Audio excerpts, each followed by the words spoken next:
She did not walk into that marriage expecting a husband. She walked in expecting a debt collector. 9 days after her father was buried, her brother signed her name onto a contract with the coldest man in the city, and Vesna Kovar spent the whole drive to Kestrel Hill, deciding how much of herself she was willing to lose. She had rehearsed every cruelty. She had braced for the hands, the locked doors, the long silences. What she had not braced for was the room he had already prepared for her, and what she found waiting in it broke something in her that violence never could. The back room of the old bank on Ilgrave Street smelled of dust and cold radiators and the sour ghost of cigarettes smoked 40 years ago by men who were now dead. The bank had been shuttered since before Vesna was born. Somebody still paid the electricity. That was the first thing she noticed, standing in a doorway in her mother's black coat. And it told her more about Casimir Zorik than anything her brother had said in the car. You did not keep the lights burning in a building. You did not intend to use again. There were 7 men in the room. She counted them without moving her eyes, the habit her father had drilled into her over a workbench when she was small enough to need a stool. Count the parts before you touch the mechanism. Know what you are holding before you take it apart. 2 stood by the door with their coats open. 1 sat at a folding table with a notary's stamp, and the face of a man who had witnessed a great many signatures he did not want to remember. 2 more stood against the far wall, doing nothing at all, which was its own kind of work. Her brother Milos stood too close to her elbow smelling of cheap cologne, and last night in a suit she could not imagine how he had paid for. And then there was the 7th man. He stood alone at the window, with his back to the room, and he did not turn around when she came in, and that was worse than if he had looked at her. That is him, Milo said under his breath as if she might have mistaken him for the radiator. Do not speak unless he asks you something. Do not look at him too long. I know how to be quiet, Milos. You know how to be sullen. It is not the same. Vesna said nothing. She had been quiet for 9 days. Quiet through the funeral, through the men who came to the shop afterward, with papers and soft voices. Through the night, Milos sat on the floor of their father's workroom, with his hands over his face, and told her the number. She had not screamed then either. Screaming is for people who believe someone is listening. The notary cleared his throat and said her name, and she came forward, and the 7th man turned around. She had heard 3 descriptions of Casimir Zorik before she saw his face. That he was a butcher, that he was patient, that he had once let a man talk for a full hour before answering, and that the answer had taken 4 seconds. None of them had mentioned that he was tired. He was tall and still, and his stillness had the quality of a thing under load, a beam holding weight. It had held a long time. Dark hair, going gray at one temple only. A jaw that had been broken and set well. He wore a plain dark coat with no ornament of any kind. No ring, no chain, no pin, and Vesna, who had spent her life reading men by what they hang on themselves, could read nothing at all. He looked at her for perhaps 2 seconds. It felt considerably longer. Miss Kovar, he said. His voice was low and unhurried and entirely without appetite, and she realized with a small internal lurch that she had been braced for hunger. She had built her armor for a man who would look at her the way men look at merchandise. He did not look at her that way, and the armor did not fit anything else, and for one disorienting moment, she did not know where to put her hands. Mr. Zorik, she said. Sit down. She sat. The chair was cold through her coat. There were 2 documents on the table, and the notary was careful to keep them apart. The first was the marriage register. A single page, the plainest thing she had ever put her name to, and it took 11 seconds.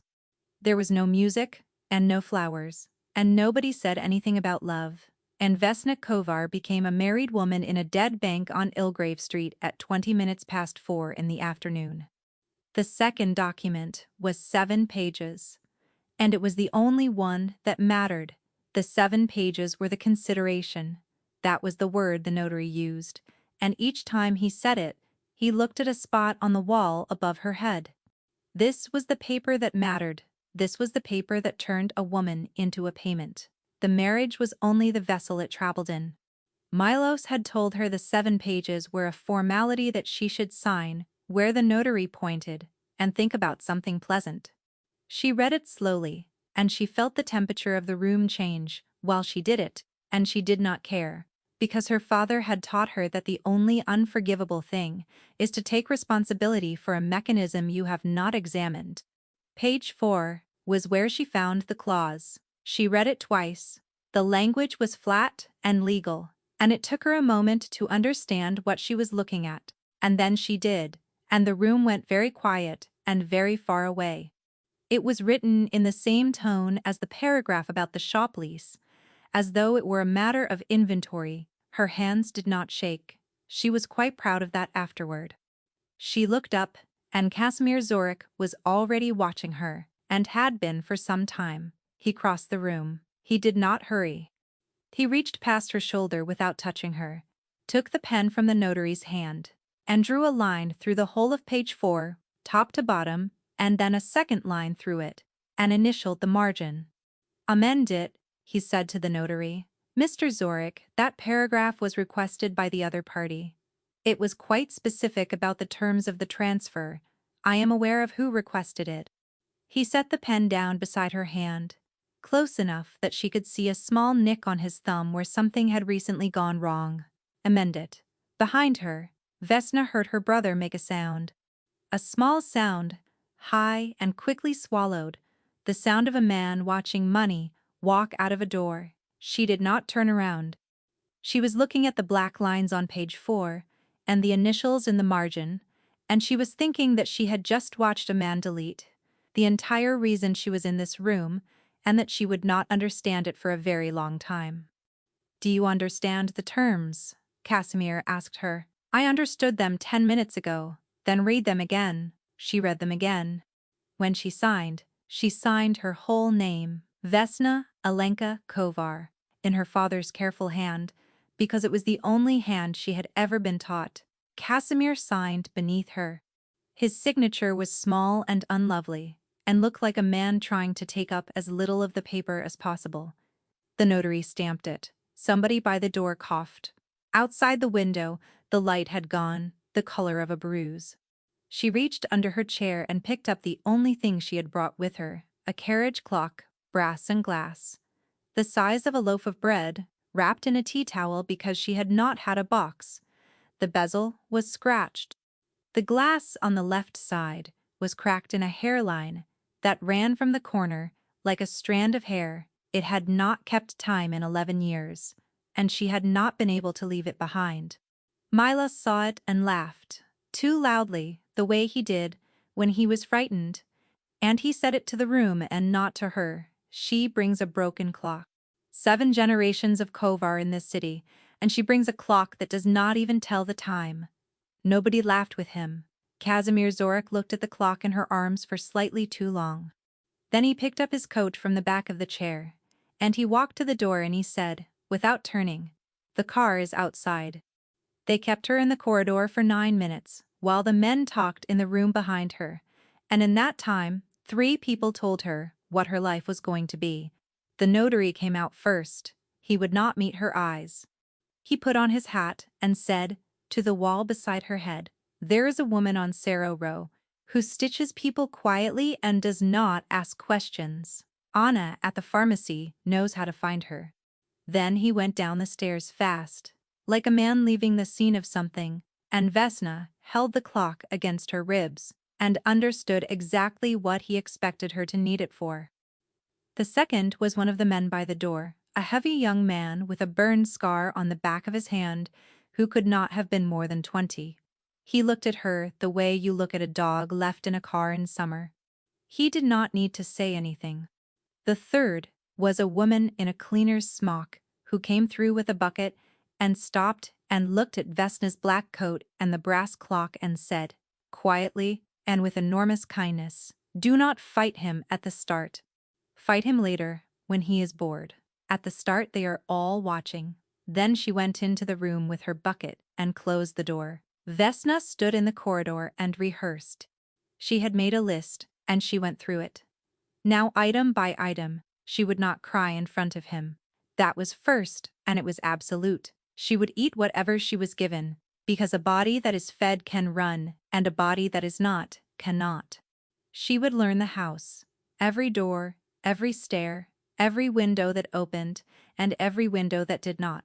She would find out what he actually wanted, because men like that always wanted something, and the thing they said they wanted was never it. He had not looked at her with hunger. That meant the hunger was pointed elsewhere, and until she knew where, she was standing in a room with a mechanism whose mainspring she could not see, and she would endure. That was the last item and the only one that mattered.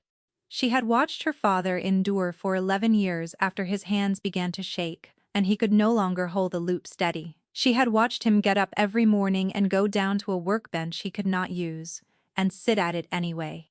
Endurance was the family trade. The clocks had only ever been a sideline. Milos came out last.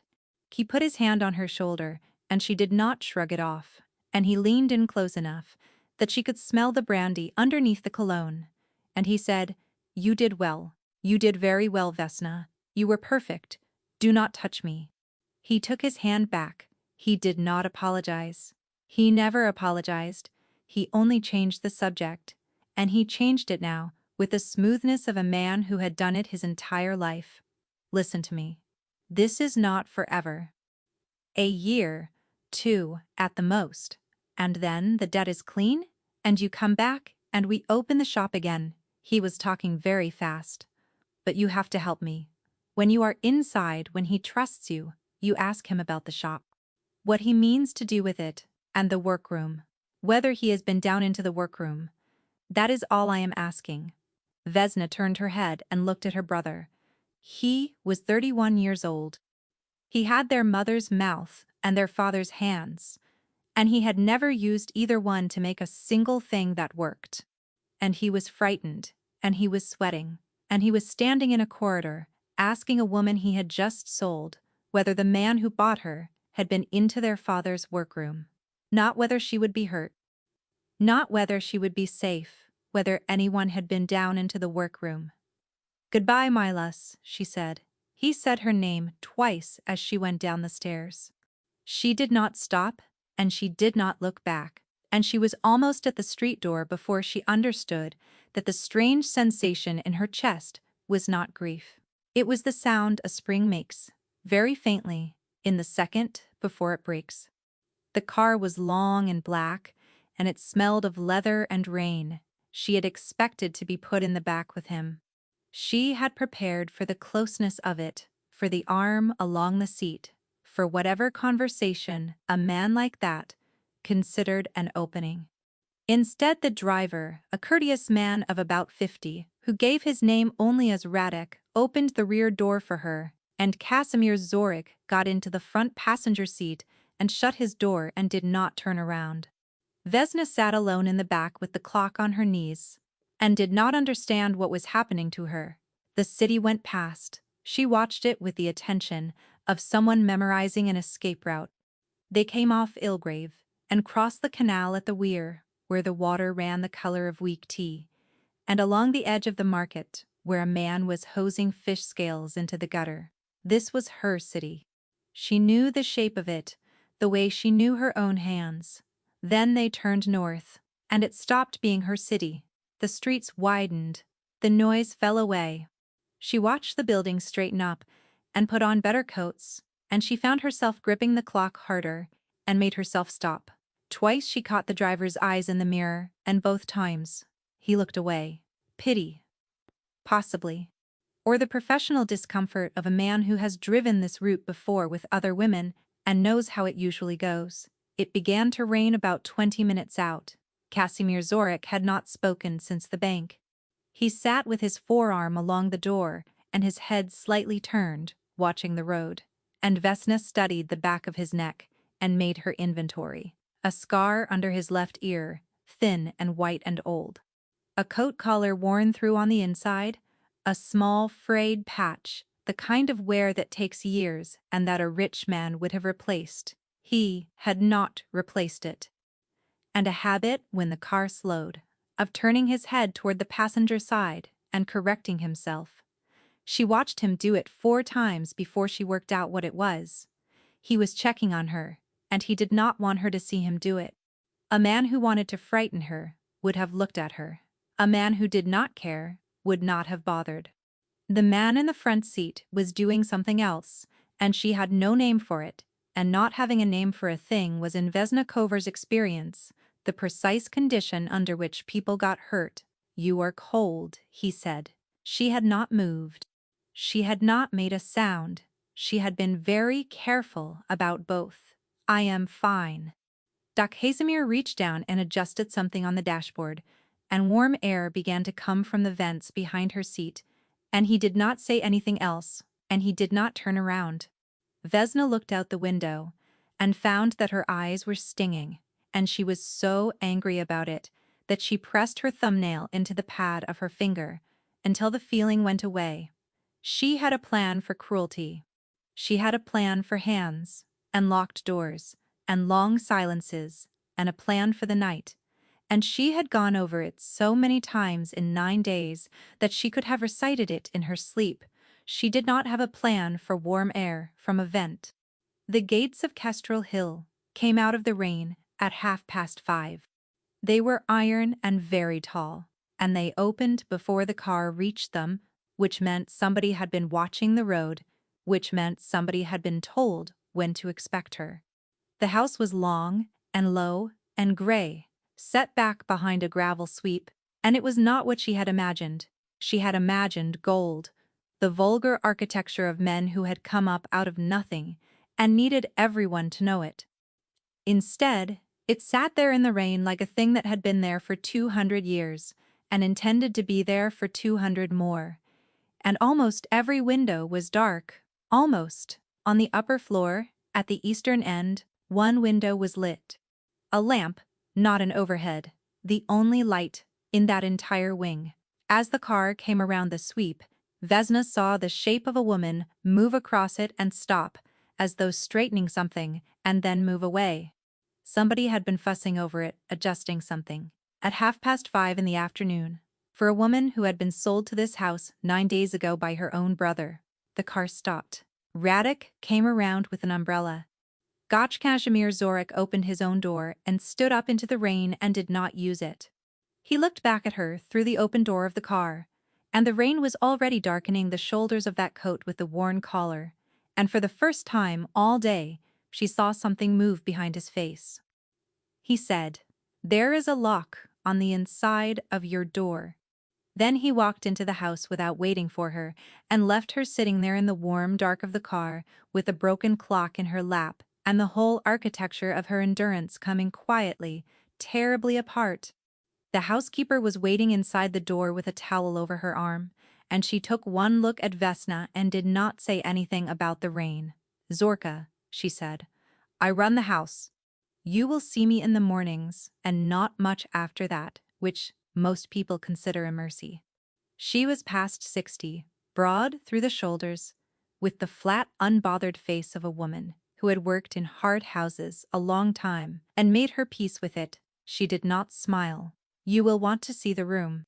"I would like to see the doors," Vesna said. Something quick moved behind Zorka's eyes, and Vesna could not tell whether it was approval or pity. "Yes," Zorka said, "you would." The hall went back a long way, floored in dark boards worn pale down the center from 200 years of walking, very clean and very cold, and with almost nothing in it. That was the first wrong thing. Vesna had been in the houses of wealthy men. She had gone with her father to deliver clocks, and she had watched the money shout from every wall. Portraits, guilds. Some object placed exactly where you would have to walk around it, so that you understood going in what sort of man you were about to be kept waiting by. There was none of that here. Bare plaster, painted a soft dead gray. A single long table with nothing on it. Pale rectangles in 3 places where pictures had hung once and did not hang now, and nobody had bothered to repaint. It was not the house of a man who wanted to be envied. It was the house of a man who had stopped putting things on walls. Vesna followed her up the staircase. And the second wrong thing was the quiet. There were no dogs. She had been certain there would be dogs. No men in the corners of the landings, no coats over chair backs, none of the low male hum she had braced for. Twice she saw a man at a distance, once crossing a corridor and once through a window, walking the wet lawn with his hands in his pockets, and both times they were quiet and quick, and did not look at her. Nobody in this house was looking at her. She had spent 9 days preparing to be looked at. He does not keep many people inside, Zorka said, without being asked. They are outside. There are more of them than you would think. The east wing is yours, the west is his. The kitchen is downstairs, and you may use it whenever you like. And the rest of the house is a house. Zorka stopped at the top of the stairs and turned. There is one room at the end of the west corridor with a brown door. Do not go into that room. That is the only rule I have been given, and I am giving it to you now, so that nobody has to give it to you later. Vesna said. Why? I have worked here 9 years, Zorka said, and I have never been in it either. Then she opened the door of the east bedroom, and Vesna Kovar walked into it and stopped. The lamp was on. It was the lamp she had seen from the car. The room was large and warm, and the fire was lit, and had been lit for some time, because the heat had got right into the chair by the hearth, and into the boards under her feet. Somebody had lit a fire hours before she arrived, so that the room would not be cold when she got there. The bed was turned down on one side. A wardrobe stood open, and it was full, and Vesna crossed to it very slowly, because she did not want to see what was in it, and she had to. There were no gowns, nothing red, nothing cut low, nothing designed to be looked at. Plain wool dresses in dark colors, 2 heavy cardigans, 6 pairs of thick winter stockings folded on the shelf, a coat, a good one, warmer than the one she was wearing. At the bottom stood a pair of boots, sturdy and unlovely, with a good sole on them. The boots of a woman who was expected to go outside and walk on wet ground and come back. Everything was her size. Not approximately. Her size. Exactly. In the shoulder and the sleeve. And she stood with her hand on the wardrobe door, and felt her scalp go tight. Because there was only one way for a man to know that. Somebody had measured her, and she had never been measured. Somebody had watched her. She turned around slowly, taking the room in properly now, no longer seeing a prison in beginning, against every instinct she had, to see a message. On the desk under the window, there was a tray, and on the tray, laid out in a neat row on a folded cloth, were tools. She did not have to go closer. She had been raised in a room that smelled of oil and brass, and she could have named them from the doorway. Tweezers, screwdrivers, fine, the smallest, no thicker than a pin. A hand blower. A movement holder. A loop, a good one, better than her father's. Everything a person would need to take a clock apart. Vesna stood in the warm room in her wet coat, with the ruined carriage clock clutched against her ribs, and she could not make herself move, and she could not make herself put it down. Because a man who wanted her frightened would have given her silk. A man who wanted her grateful would have given her jewelry. A man had walked into this room and lit the fire and hung up warm stockings, and then laid out a set of watchmaker's tools on the desk by the window, where the light would be best in the morning. And there was only one thing that meant, and she was not ready to know it.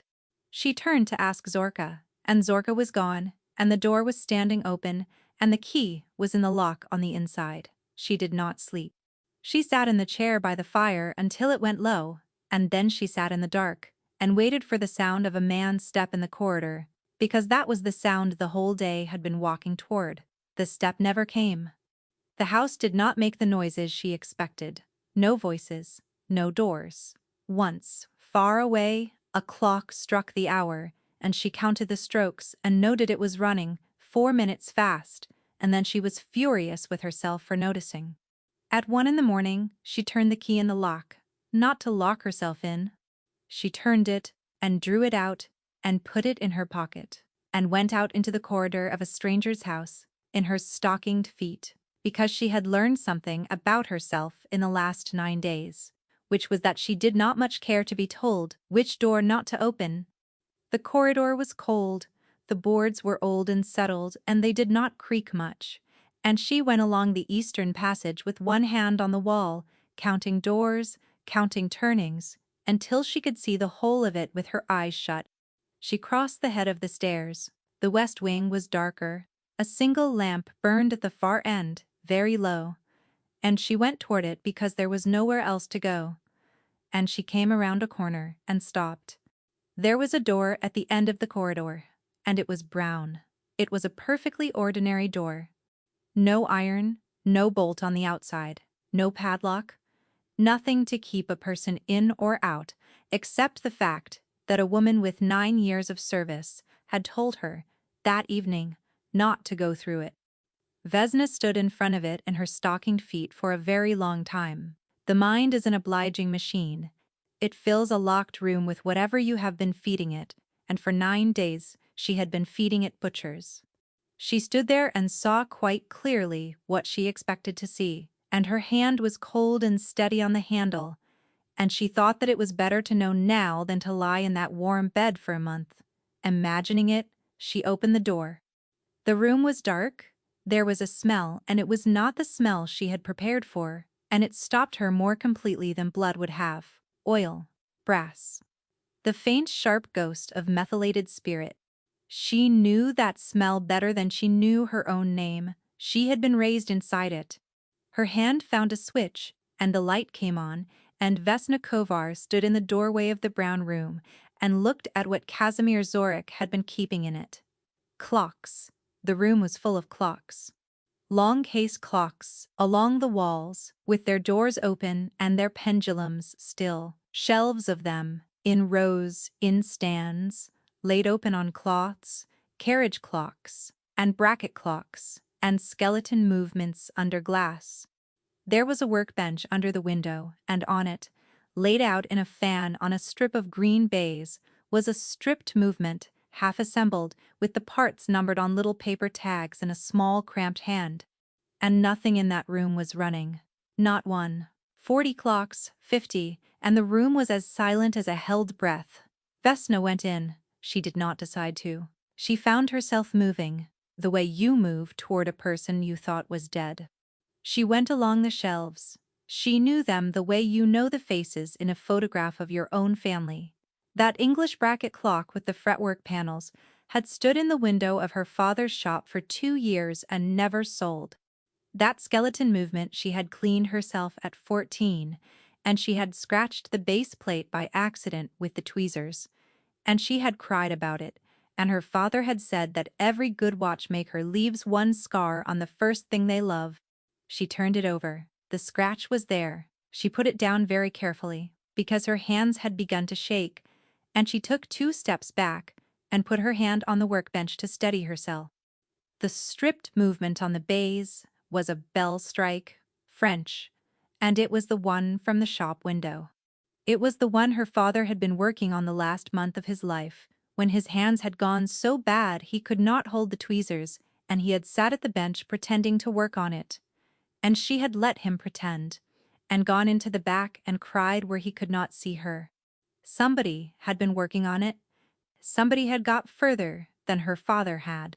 Somebody had taken it apart properly, and tagged every part and stopped midway at the barrel, which was where a man who was not a watchmaker would stop, because that was where you needed the tool she had just found, laid out on a desk in the east wing. Vesna sat down on the workshop stool. She sat in a cold room at night, surrounded by 50 dead clocks that had come out of her father's shop, and she understood 2 things at once. And the second was so much worse than the first. The first was that Casimir Zorik had been buying her father's stock, quietly for years, long before the debt, long before the funeral, long before her brother put a pen in her hand. The second was that every one of them could be made to run, and he had not been able to do it, and he had kept them anyway, in the dark. In a room with a rule on it, she heard the step in the corridor then. It was not a rushed step. He was not coming to catch her. Vesna stood up. She did not run, and she did not hide, because there was nowhere in that room to go, and because some part of her that she did not recognize had stopped wanting to. Dax Zorik appeared in the doorway, with his collar open and his coat gone, and he stopped when he saw her standing in the middle of his ruined workshop, in her stockinged feet on his cold floor. His face did not change. He looked at the clocks, and then at the floor, and then back at her, and when he spoke, his voice was very quiet, and it was not the voice from the bank. "You are cold," he said. "There are slippers in the wardrobe. Bottom left. Under the boots." She did not ask him about the slippers. She asked him the only question in the room. "Where did you get these?" Casimir did not move from the doorway. He stood with one hand loose at his side, and the other still on the frame, as though he had not yet decided whether he was coming in. "Your father sold them to me." "My father never sold that." She pointed at the bracket clock without looking at it. "He turned down 400 for it. I was standing behind the counter. He told the man it was not for sale, and the man came back twice. He did not sell it to me at 400, Casimir said. He sold it to me at 900. 900. Vesna took that in. She turned it over the way she would turn over a part that did not fit, looking for the burr, and she could not find one, and it made her want to break something. "Then you were robbing him." "Yes," Casimir said. "That is one way to read it." "Give me another." He came into the room slowly, and he kept the bench between them. And Vesna did not know how to feel about being handled that carefully by a man everyone in the city was frightened of. "Your father owed money to a man named Americ Draza," Casimir said. "Do you know that name?" "I know the name." "Then you know what he does to people who cannot pay." "Your father came to me the year the shop lost the church contract and asked for a loan, and I told him I do not make loans." He put 2 fingers on the edge of the workbench, very lightly. "Loans are how men like Draza take shops. So, I told him I would buy clocks instead. He came every few months. He brought a clock. I paid him what he needed, and he went away with his back straight. He never once said the word charity, and I never used it, and if I had, he would have stopped coming, and Draza would have had that shop inside a year. You paid 900 for a 400 clock. I paid what the month cost him." Vesna put her hand on the back of the stool because she needed to hold something. 11 years, she said. 11 years. He never told me. "No," Casimir said. "He would not." She looked at the shelves. 50 clocks. 50 times he had walked out of that shop with one wrapped in a tea towel and come back with his back straight and money in his coat. And she had been in the back room the entire time, cleaning movements, believing they were surviving on their own. Something enormous was happening in her chest, and she refused to let it up into her face. "Why you kept them," she said. "You could have got your money back twice over. They are not mine to sell. You bought them." "I bought his dignity," Casimir said. "The clocks came with it. I did not want the clocks." Vesna turned away from him. She had to. She stood facing the shelves with her arms crossed hard over her ribs and her jaw set so tight it ached, and she said, to the shelf and not to him, "You have been trying to fix them, badly. You stopped at the barrel. I did not have the tool." "You do have the tool," Vesna said. "It is on the desk in my room, under the window, where the light is best in the morning." She heard him take a breath behind her and let it out. "Yes," Casimir said, and there it was. She stood very still and let it arrive, the thing she had been circling all day without letting herself see it, and it went into her, like cold water. He had known. Before the contract, before the bank, before Milos ever put her name on a page, Casimir Zorik had known who she was. He had known her hand and her eye, and the size of her shoulder, and the fact that she needed the north light. He had known that the one thing on this earth she could not walk away from was a stopped clock. He had put the tools on the desk before he had ever spoken a word to her, and there was a version of that which was tenderness. And there was a version of it which was a trap so beautifully machined that she had not felt it close. Vesna turned around. "What do you want from me?" she said. Her voice did not shake, and she was going to be proud of that later, when she had the time. Casimir Zorik stood across a room full of her father's dead clocks and considered her. And, for the first time since she had met him, he looked away first. "Nothing," he said. "Everybody wants something, yes." He picked up his coat from the back of the door, but not everybody gets to ask. He was at the door before she found her voice. "Mr. Zorik," he stopped the clause. Vesna said, "On page 4, the one you struck out, what was written in it?" Casimir Zorik stood in the doorway with his hand on the light switch, and he did not turn around, and he said, "Ask your brother." Emeric Draza came to Kestrel Hill on the 4th morning, and he came in daylight, and he came with the 7 pages in his coat. Vesna was in the workshop when the cars came up the gravel. She had been in it every day since the night she found it, and nobody had told her to stop. She had begun with the skeleton movement, the one with her own scar on the base plate. She had cleaned it and closed it up, and it had not run. She had taken it apart again, found the fault in the escape wheel, fixed it, and put a finger on the balance and let go. It had been running for 2 days. It was the only sound in that room, and Vesna could not work with it going, because every time she heard it, she had to stop and put her hands flat on the bench and breathe. Zorka appeared in the doorway, and for once her face was not at rest. "Draza is downstairs," she said. "Stay in this room. Lock it." Vesna wiped her hands and stood up. "No. Girl, he is here about a paper with my name on it. I am going to stand in the room when it is read." She went down the stairs in one of the plain wool dresses and the boots with the good soles, and she was not afraid, which she noted with interest, because she had been afraid for 9 days, and the feeling had gone and not come back. The long, bare hall was full of men. Draza was in the middle of it. He was small and immaculate, with beautiful shoes and a soft voice and a way of standing very close to whoever he was speaking to. And Vesna understood him instantly, because her father had once described him in a single sentence. "A man who cannot bear to be in a room that is not about him." Mila stood behind him and would not look at her. He looked at the floor and the walls, and the pale rectangles where the pictures had been. "There she is," Draza said, delighted, as though she were a dessert. "Mrs. Zorik, you look well. You look better than you looked at your father's funeral. I will say that. You were not at my father's funeral." Draza smiled and did not answer, and something cold went through her that she did not have time to look at. Casimir came out of the west corridor. He had not hurried. He was in shirt sleeves, holding a cup of coffee, and he set it down on the long, bare table on his way past, and Vesna watched Draza's men adjust their feet. Emeric, Casimir. Draza took the 7 pages out of his coat and held them up, folded lengthwise. "There is a defect in your paperwork. Page 4 is defaced.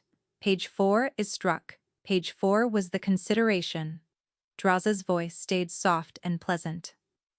Draza's voice stayed soft and pleasant. "I financed that debt. I bought it from 3 separate men, so that it would be clean and it would be mine, and I brought it to your table, and the terms were the terms. The girl clears the paper. The shop and the girl come to me at the end of the year. You have crossed it out like a schoolboy." "Yes. Then what?" said Draza. "Did you actually buy?"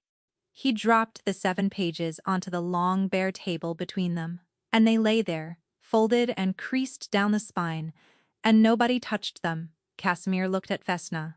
He held her eyes for a long moment in front of 12 men, and there was nothing in it that anybody could have used, nothing anybody could have laughed at afterward, and yet she felt every eye in that hall move from him to her and back again. "Radek," he said. Radek put a leather folder on the long table and opened it, and Casimir began to lay out papers, one by one, with the unhurried motions of a man dealing cards. "The debt," he said, "bought this morning. Through Petron, at face value, which you took without asking whose money it was, because you have never in your life asked whose money it was. It is mine now. It is not owed to you." Draza had stopped smiling. "The shop," Casimir said, and laid down the second paper. The freehold, the workroom, the stock signed over. This morning, not to me. He turned it, so the writing faced Vesna, and she came forward and looked down and saw her own name. Vesna Alenka Kovar. Not Zorik, Kovar. And this, Casimir said. He picked up the 7 pages. He held them for a moment in both hands, and then he tore them, straight down the middle, through her signature and his own, and he laid the 2 halves on the table beside the deed. The hall was completely silent. She owes nothing, Casimir said. To you, to her brother, to me. There is a car outside, and Radek will take her wherever she says. Tonight, tomorrow, in 10 minutes, and no man in this room will follow her. Milas made a small noise. Draza put his hands in his pockets. He was studying Casimir with something like wonder, and something like contempt, and when he spoke, his voice was almost gentle. Do you know what you have just done? He said. A wife with a paper on her is a wife with a price, and a price is a thing every man in this city understands, and understanding it, they leave her alone. He tipped his head toward Vesna without looking at her. But a woman with a deed in her own name and nothing holding her to anybody is standing in the open. You have kept the wife and thrown away the only thing that made anybody afraid to touch her. You have taken the roof off her and told yourself you were setting her free. Vesna looked at the torn pages on the table and at the deed with her own name on it. And she understood, with a clarity that made her hands go cold, that Casimir Zorik had known exactly what Draza said before Draza said it. He had known it when he signed. He had done it anyway, and he had not asked her, and he had not warned her, and he had given her back the only thing she had ever wanted, in the most dangerous possible way. Go home, Americ, Casimir said. At the door Draza stopped and turned around, and he considered Vesna for the first time as though she were a person and not a dessert. Ask him why he wants you unowned, he said. Ask him what he thinks it buys him. Then he was gone, and the cars went down the gravel. The heavy young man, with the burn scar on his hand, had been standing by the door the whole time, and he had watched all of it. He would not look at her now. He looked at the floor, and he stood aside to let her pass. And he did it 2 full paces earlier than he had to. She went back up to the workshop because she did not trust herself to speak to her brother, and because her hands had begun to shake and there was only one thing that had ever stopped them. He stood in the doorway, with his shoulder against the frame the way he had the first night, and watched her work. She let him.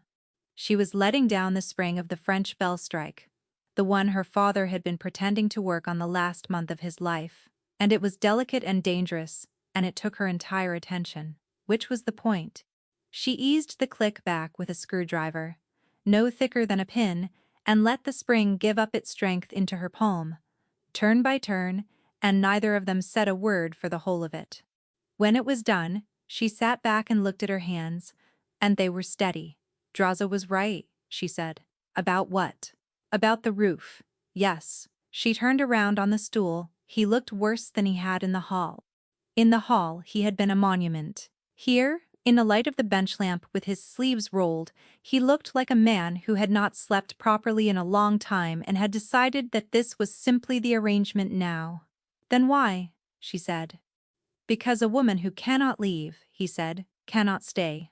Vesna sat very still. That is a sentence, she said. It is not an answer. It is the only answer I have. She looked at him properly then, and went over him part by part, and catalogued the damage, the thin white scar under his left ear. The jaw broken and set well, set by somebody who knew what they were doing, which meant a doctor, which meant money, which meant after.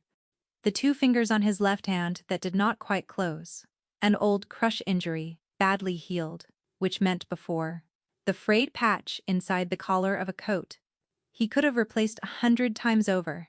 A man who had been paid for in installments. Like everything else in this house, you do not put anything on the walls, she said. No, why? Doc Casimir put his hand flat on the bench on the green baize, beside the little numbered paper tags in the small cramped hand. Because I grew up in a house where everything on the walls belonged to a man who could take it back, he said. And I never found the trick of hanging something up and believing it will still be there in the morning. Vesna did not move. So you put it in a locked room, she said. Yes. And you kept the lights on. Yes. She looked down at the tags. 50 clocks in the dark, every one of them wound down and silent, because a running clock has to be attended to, and a stopped clock will wait for you forever. I have been in your shop, Casimir said. Vesna's head came up. 11 times, he said. The first time I came to buy a clock and I did not know how to talk to your father, and he was busy, and there was a girl behind the counter who was about 17 and who was not the least bit interested in me. He was looking at the tags, not at her. She was gluing a strap onto a wristwatch and she told me to wait. 6 minutes, she said, because if she stopped in the middle, the glue would set wrong. Nobody had told her to be afraid of me. It was the only 6 minutes of that entire year in which nobody in this city was afraid of me. The workshop was very quiet. I came back, Casimir said, and you never once remembered. Vesna Kovar sat on a stool in a room full of her father's clocks and felt the last 4 days turn over inside her, like a movement flipped in its holder, every part suddenly on the other side, every part suddenly meaning. The fire-lit hours before she arrived, the stockings, the boots with the good soles, the north light, 11 years of clocks. He had not bought her. He had been standing at that counter for 11 years, waiting 6 minutes, and she had never once looked up. Get out, she said. Kochganer went without a word and closed the door behind him, and Vesna put her elbows on the bench and pressed the heels of her hands into her eyes and did not cry, because she had promised herself she would not, and she kept it, and it cost her more than anything ever had. She found him at dawn in the kitchen, because he was a man who did not sleep and she had stopped pretending that she did. He was standing at the window with a cup in his hand, and Vesna came in and put the key down on the table. The key to the inside of her bedroom door, brass, cold, worn, smooth. Casimir turned around and saw it and did not touch it. I do not want it yet, she said. Do not misunderstand me. I am not giving you anything. I am telling you where it is. All right. Sit down. He sat down. She noted distantly that he did it immediately, that a man the entire city was frightened of pulled out a kitchen chair because a clockmaker's daughter told him to. There had been a woman in a cleaner's smock who had told her not to fight him at the start. Fight him later, she had said. Later, when he is bored. At the start, they are all watching. Nobody in this house had ever been watching. Vesna decided to fight him at the start. I am going to say this once, she said, and I need you to let me finish it. Yes, my father did not tell me about the clocks. He carried it by himself for 11 years, and he sat at a bench he could not use so that I would not see him beg. She kept her voice flat. My brother did not tell me about the debt. He wrote my name on a page, and he did not read me page 4. And you, she said. You lit the fire, and you hung up the stockings, and you laid out the tools, and you bought the debt, and you tore up the contract, and you handed me my own life across a table, in a hall full of men, and at no point in any of it did anyone ask me a single question. What? Dashmir said nothing. Every man who has ever loved me, Vesna said, has done it by making my decisions in another room. She let that sit. I am not a clock, she said. You do not get to take me apart on your own bench and put me back together the way you think I should run. If you want me in this house, you will tell me what is happening in it, and you will tell me before it happens. And if you ever again decide something enormous about my life without warning me, I will get in that car, and Radek will drive me to the sea, and you will never see me again, and I will not be sorry. The kitchen was silent. Gachgasmer Zork put his cup down. I am sorry, he said. Vesna had been braced for an argument, for the low, reasonable voice, the explanation, the management. She was not braced for that, and it went through her guard entirely, and she had to hold the back of the chair. Ask me, she said. Ask me something, anything. I want to hear you do it. He thought about it a long moment. Do you want to leave? He said, "No." It was out of her before she had decided to say it, and it was the truest thing she had said in a very long time, and they both sat with it. "Then I will ask you a second thing," Casimir said. "Because there is something happening in this house, and I have not told you, and I am telling you now, before it happens, which is what you asked." He leaned forward. "Draza has been moving product through this city for 4 years, and nobody has ever laid a hand on him, because it does not exist on paper. There is no route, there are no books. My men have watched every warehouse he owns, and every truck he runs, and there is nothing in them. I have never been able to find the door. And you think you know where the door is?" "I think," Casimir said, "that your brother has asked 4 separate people this month whether anyone has been down into your father's workroom." Vesna went very cold and very still. "Say the rest of it," she said. "There is no rest of it. That is all I have." "No," Vesna said. "There is more, because you are not looking at me." Casimir looked at her. "Your father fell down the workroom stairs," he said quietly. "In February. It was called an accident." His hand shook, and everybody in that street said the same sentence at the funeral, which was that it was a mercy it had been quick. He paused. 3 days before he fell, your father came to this house. He stood in that hall, and he would not sit down, and he would not take a drink, and he asked me a question." "What question?" "He asked me," Casimir said, "what a man is supposed to do when he finds out what his son has been doing in his own cellar." Vesna Kovar stood in a stranger's kitchen at dawn, with her hand on the back of a chair, and she felt the spring go. She felt it break. She did not scream. She did not fall down. She looked at the brass key on the table, and at the man who had not touched it, and she said in a voice she did not recognize, "You have had 4 days to tell me this." "Why now?" "Because you told me to." And Vesna crossed the kitchen and put her hands on Casimir Zorik, both of them flat against his chest, and she gripped 2 fistfuls of his shirt and held on. It was the first time she had touched him, and she was not embracing him. She was holding herself upright on him, the way you hold onto a rail. He did not move. He did not put his arms around her. He stood absolutely still and let her shake, and after a long time, she felt his hand come up and hover and settle very lightly on the back of her head. That was all. When she could speak again, she stepped back and looked at what she had done to his shirt, the 2 crushed handfuls of fabric, and she smoothed them flat with her palm once, and it was almost unbearably intimate, and neither of them acknowledged it at all. "The workroom," she said. "Nobody has been down into it." "How do you know?" "Because nobody has been down there in 15 years except my father and me," Vesna said. "And there is a place in that cellar that only 2 people on this earth have ever known about, and one of them is dead." She wiped her face with the back of her wrist. "Get the car," she said. "I am going home." Radek drove and Casimir sat in the back with her, and neither of them had discussed it, and it was the first time. The city came back to her in reverse, and Vesna read her own marriage backward from the end to the beginning. Her father had died on the stairs. Her brother had gone to Amerik Draza. And Draza had bought the debt clean off 3 separate men so that the paper would be his, and then walked it up to the table of the one man in the city who would have to look at it. Because Draza had known too, he knew, she said. Gachi Azimir did not ask who. He knew what I was to you. She was not asking. She was assembling. He did not want a clockmaker's daughter, and he did not want the shop. He wanted a thing you would have to buy. He built a paper he knew you could not walk away from, and he put my name in it, and he set the price, and he paid it.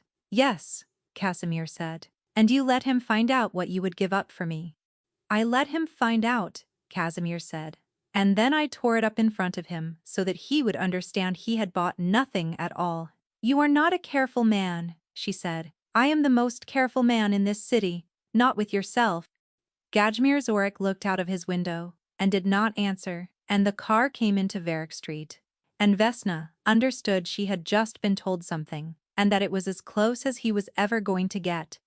The shop on Varick Street had been shut since February, and it smelled of cold and dust and faintly, underneath it, of her father. Vesna went in first. She would not let anyone go ahead of her, and Casimir did not argue. The counter was where it had always been. The bracket clock, with the fretwork panels, was gone off the shelf in the window, and she knew where it was now, and knowing it did something to her ribs. She went through the curtain into the back and stopped. "They have been in the shop," she said. "How can you tell?" "Because my father put the small screwdrivers back in the roll left to right by size, and somebody has put them back right to left. And my father has been dead since February." Casimir looked at the roll of tools on the bench. He did not say anything for a moment. When he did, his voice had changed. The workroom stairs went down from the back of the shop, narrow and steep, and they turned once, and Vesna went down them, and did not look at the fourth step from the bottom, where the wood had a dark stain in the grain that no amount of scrubbing had ever taken out, and she had scrubbed it. She turned the light on the cellar. Workroom was long and low, and it ran the whole length of the shop and further out under the yard, and it was full of clock cases, long case, coffins empty, standing against the walls. Packing crates, straw. Her father had stored the bodies of clocks here whose movements he had not yet finished, and there had always been 40 or 50 of them, and there were more than 100 now. "There," Vesna said. She was pointing at a stack of cases along the far wall. "They were new, and they were wrong. He never stacked them," she said. "You do not stack cases. The weight bows the sides." He would have taken a strap to a man who stacked cases in this room. Casimir said one word to Radek, and the men came down. It took them 20 minutes. Vesna stood at the foot of the stairs with her arms crossed and watched them take the false bottoms out of 9 long case clocks, and watched what came out of them, packed in straw, and she did not say anything at all. Her father's shop. Her father's cases, 4 years of them, going out of the cellar and into the city, and coming back empty, and going out again. And she had been upstairs the entire time. "Vesna," Casimir said, and she realized he had said it twice. "There is one more thing," she said, "and it is not for you." She went to the corner where the long case clock against the chimney breast had stood for as long as she had been alive, a great ugly walnut thing with a broken hood her father had never sold and never fixed, and she opened the trunk door and reached up past the empty weight hooks, and her hand closed on paper. She brought it down into the light, a notebook, small, cheap, tied with a bootlace, and the writing in it was in a small cramped hand, the same hand as the little numbered tags on the workbench at Kestrel Hill. Not Casimir's. Her father's. Vesna sat down on the bottom step of the workroom stairs, on the step above the one with the stain, and opened her father's notebook, and read it in a cold cellar with a dozen men standing around her not making a sound. It was a record. It was not a diary, and it was not a confession. It was an inventory, kept the way her father kept every inventory, and it went back 4 years. Dates, case numbers, what went out, what came back, what it weighed, the initials of the man who collected it.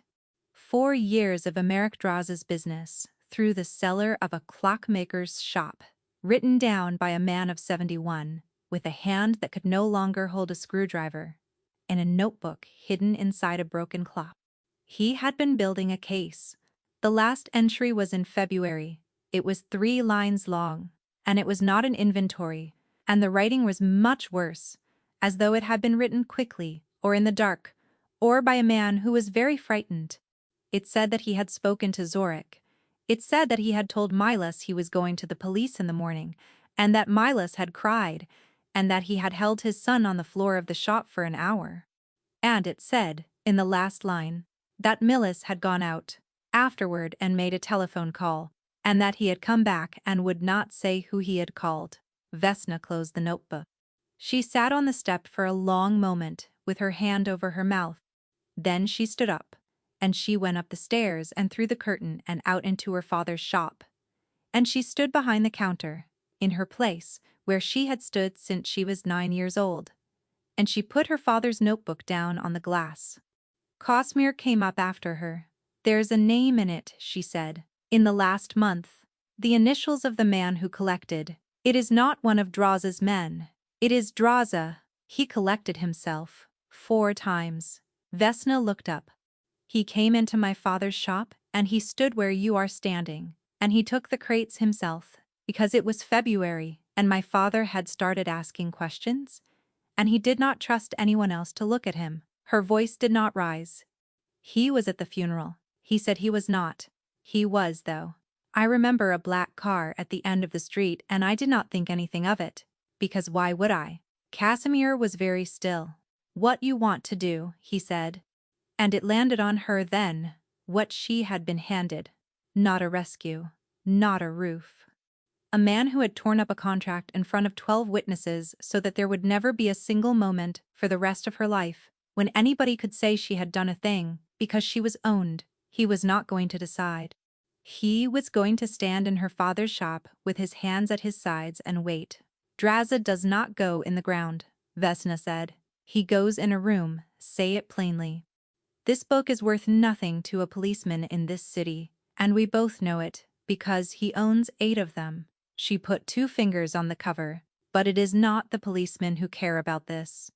It is the people whose product he has been moving without paying his full share on. It is all in here. Every load, every weight. 4 years of what he actually shifted, and not what he told them he shifted." Casimir looked at the notebook. "He has been skimming his own suppliers," he said slowly. "He has been skimming them for 4 years, Vesna said. "And my father wrote it all down, and he did it with a hand that could not hold a pen." She pushed the notebook across the glass counter toward him. "Send it to them," she said. "Not to a court. To the men he steals from. Send it with my father's name on it." Casimir did not speak for a long time. "That will finish him," he said. "Yes, it will take a month. Then it takes a month," she said. "I have waited 11 years to find out what my father was doing in that cellar. I can wait a month to find out what happens to the man my brother telephoned." Radek said from the doorway. "And the brother." The shop went quiet. Vesna Kovar stood behind her father's counter, in the shop that was now hers, and she looked at the 2 men waiting for her to say it. "Bring me Milas," she said. They brought him at 8 in the evening, and they put him in the long bare hall with the pale rectangles on the plaster. And then Casimir sent every single man out of the house. All of them. Radek, the men from the cars, Zorka. Out. He walked to the far end of the hall himself and stood with his back against the wall and his arms folded, and he did not say one word for the entire hour that followed. Vesna was aware of him the whole time, the way you are aware of a wall behind you, in the dark, not looking at it, not touching it, simply knowing that if you went backward, you would not fall. He offered her nothing. No comfort, no permission, no exit. And she understood, by the end of the first minute, that he had emptied his house, so that no man alive could ever say Vesna Kovar had needed help to do this, and that it was the largest thing anybody had ever given her, and that he would never mention it. Milas was crying before she started. "Vesna, Vesna, listen to me. Listen. Whatever they have told you, it is not what you think. I owed him. You do not know what he is like. You have never owed anybody anything in your life. Sit down, Milos." He sat down on the floor. There was no chair. He sat on the boards in his good suit with his back against the wall, and he was 31 years old. Vesna took out their father's notebook. She did not throw it at him. She did not scream. She stood in front of her brother and opened it and read to him. She read the weights and the dates and the case numbers and the initials of the men who collected, and she read them in her father's flat, careful way, the way he had read her the register on winter evenings when the customers had gone and the light was failing. She read 4 years of a dying man's handwriting, getting worse. Milos put his hands over his ears. Vesna stopped. She waited until he took them down again, and then she went back to the beginning of the line and read it twice. He was looking at a point on the floor, a foot in front of his shoes. And his mouth had gone slack, and Vesna went on reading. In the long bare hall of a house, with nothing on the walls, and behind her, the most feared man in the city stood against the plaster, with his arms folded, and did not make a sound. In November, the handwriting changed. It got small and hard, and it began to press through to the other side of the page, and Vesna knew what that meant because she had watched it happen at the bench. "That is where he started holding the pen in his fist," she said, like a child. Because he could not do it the other way anymore. Milos said something that was not a word, and then she read him the last page. She read him the 3 lines. The part where their father held him on the floor of the shop for an hour. The part about the telephone call. Then she closed the book. "He knew," Vesna said. Milos was making a sound she had never heard a person make. "He knew it was you," she said. "He wrote it down.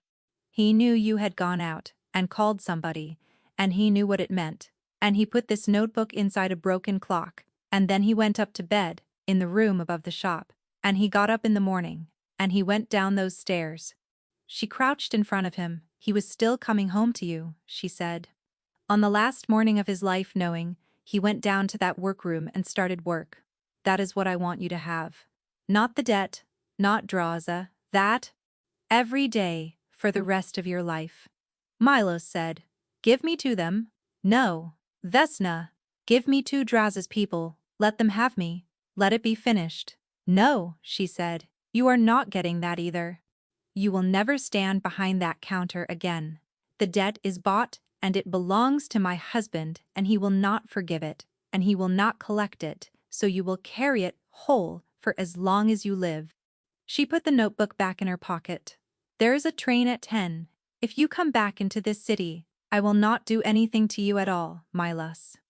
I will simply give your name to the men who are about to receive that book, and I will tell them where you drink." She looked down at her brother. Their mother's mouth, their father's hands. And he was going to live a long time.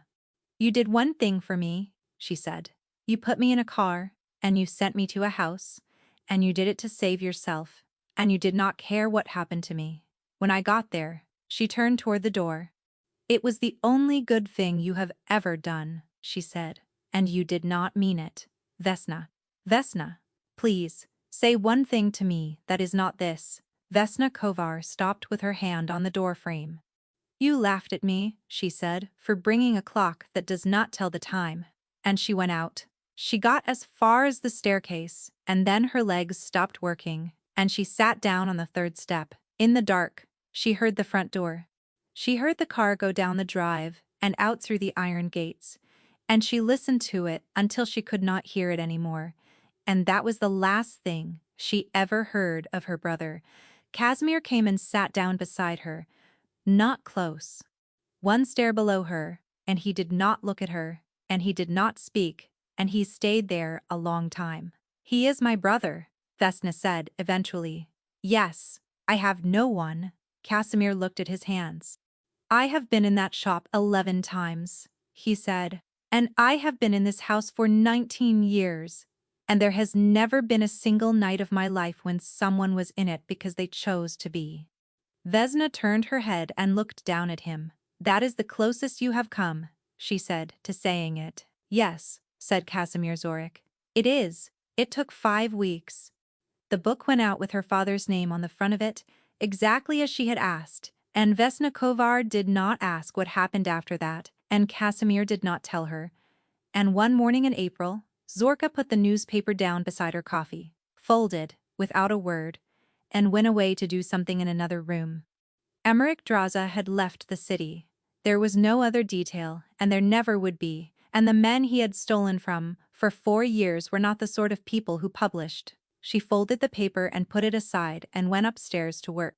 She began at one end of the west room and went along the shelves in order, and it was slow, and it was the only thing she had ever been any good at, and by the middle of May, the room had begun to make a sound. It started as 1 clock, then 2, then a dozen. She stripped them and cleaned them and rebushed the worn holes and cut new pallets. Where the pallets were gone, and she wound them, and let them go, and the room that had been as silent as a held breath began, very slowly, to tick. Casimir came and stood in the doorway most evenings. He never came in while she was working. He stood with his shoulder against the frame and listened, and one night, Vesna looked up and found he had fallen asleep standing there, which she had not known a person could do, and she did not wake him. On the last day of May she took out the carriage clock, brass and glass, the size of a loaf of bread, the bezel scratched, the hairline crack running from the corner of the left panel like a strand of hair. She had carried it out of the bank in a tea towel, and it had sat on the desk under the east window ever since, and she had not touched it, because she knew what she would find. She took the movement out and laid it on the baize, and there it was, exactly as she had known it would be. In the same small, cramped hand, a paper tag, tied to the barrel. It was the last thing her father had ever labeled. It had been tied on 11 years ago. In the winter her mother died, when the clock stopped, and he took it apart, and sat down at the bench to fix it, and found that his hands had begun to shake, and would never stop. He had never been able to finish it. He had put it back together with its movement dead inside it, and its hands stopped at 9:04, and he had stood it on the shelf in the window, where he would have to look at it every day, and he had never once mentioned it, and he had never let her touch it. She understood now what he had been doing. He had been leaving her the only thing he had left to leave. Vesna Kovar cleaned it. It took her 9 hours. She replaced the mainspring, rebushed 2 holes, made a new click spring out of blued steel, polished the pivots, and put the whole of it back together at 2 in the morning, with the lamp burning and Casimir asleep in the chair behind her, where he had sat down at some point and stayed. She set it. She wound it 8 turns. Then she put her finger on the balance and let go. The carriage clock began to run. Vesna sat and listened to it for a long time in a house full of clocks, and she found that she was crying. At last, for the first time since they had buried him, quietly, with her hands in her lap. Behind her, Casimir did not move, but she knew he had woken, because the quality of the silence changed. "Do not get up," she said. "No," she wiped her face. "It is the last one," she said. "There is nothing left in this house that does not run." She heard him stand and cross the room and stop behind the stool, close enough that she could feel the warmth of him and no closer, because he had never once in all that time touched her without being asked. Vesna picked up the carriage clock and held it out behind her, and after a moment he took it, and she felt the weight go out of her hands. "It is yours," she said. "Vesna, it has to be wound," she said, "every 8th day. It will not do it itself, and it will not remind you. If you forget it, it stops, and it will sit there stopped for 11 years and never say a word about it." She turned around on the stool. Casimir Zorik was standing in the middle of a room full of running clocks with her father's brass carriage clock held in both hands like something that might break, and he was looking down at it, and she watched him take the key and fit it to the arbor and try to turn it. His left hand would not close. The 2 crushed fingers, the old injury, badly healed. He had the key between his thumb and the side of his forefinger, and it slipped, and he caught it, and it slipped again. And Casimir Zorik stood in front of her and could not wind a clock. He did not say anything. He simply stopped and stood very still and waited to be told what to do, in the way of a man who has spent his life being told he is useful for only one thing. Vesna got off the stool. She took his left hand in both of hers and turned it over and opened it out flat, and she looked at the damage properly for the first time.